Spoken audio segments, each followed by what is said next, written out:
Welcome back to Real Epic Quest. Two films. On one side, No Country for Old Men, 2007, an American neo-western from the Coen brothers that's as cold and unforgiving as the desert landscapes it traverses.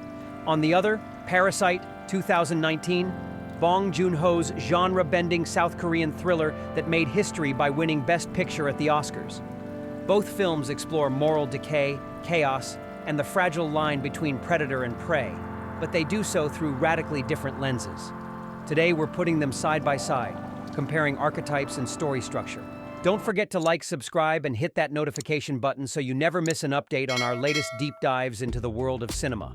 Now let's dive in. Parasite, 2019. Inciting incident. Ki-woo, the son of the impoverished Kim family, is offered a tutoring job for the wealthy Park family's daughter, Da-hai, after his friend Min-hyuk recommends him and provides a forged university certificate. Rising action. The Kims, using deception and manipulation, secure employment for each family member within the Park household. Ki-jung becomes an art therapist for Da-song. Ki-taek replaces the chauffeur, and Chung-suk takes over as the housekeeper. Climax. During a heavy rainstorm, the Parks go on a camping trip, allowing the Kims to enjoy the luxury of the house. However, Moon-gwang, the former housekeeper, returns unexpectedly, revealing a hidden bunker where her husband has been living. This discovery leads to a violent confrontation, exposing the Kims' deceit. Falling action. The Kims attempt to cover up their actions, but the situation escalates when Gyun-sai, Moon-gwang's husband, attacks them during a birthday party for Da-song. The chaos results in multiple injuries and deaths. Resolution. Ki-woo survives brain surgery and is placed on probation, while Ki-jung dies from her injuries. Ki-taek, now a fugitive, is presumed to be hiding in the bunker. Ki-woo vows to earn enough money to buy the house and free his father. No Country for Old Men, 2007. Inciting incident.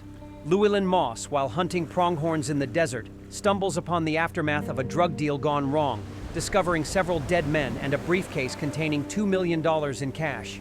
He takes the money, setting off a chain of events. Rising action. Moss is pursued by Anton Chigurh, a hitman hired to recover the money, and a group of Mexican drug dealers. As Moss attempts to evade capture, Sheriff Ed Tom Bell investigates the escalating violence and reflects on his own sense of justice and morality. Climax.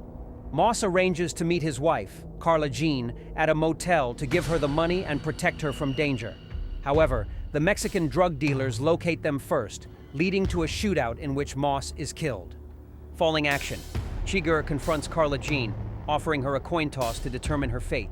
She refuses to call it, and Chigurh kills her regardless. He later survives a car crash, continuing his relentless pursuit. Resolution.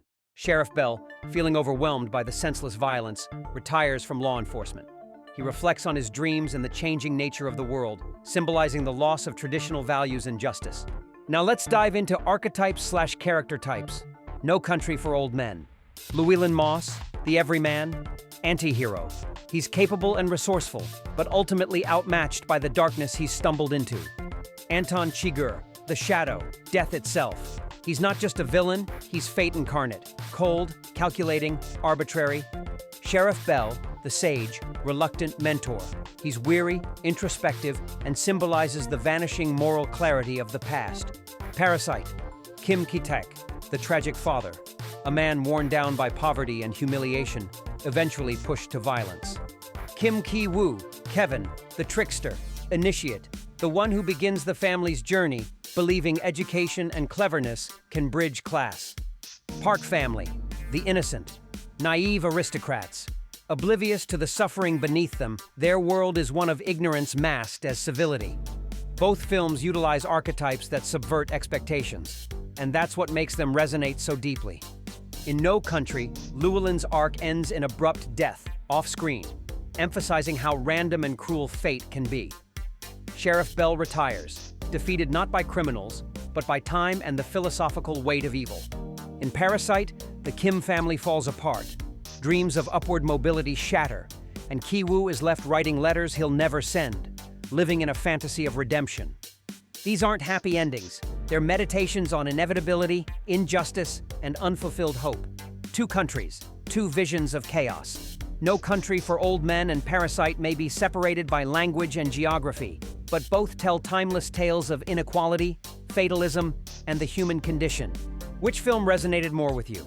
Drop your take in the comments. Like, subscribe, and share if you love deep film analysis.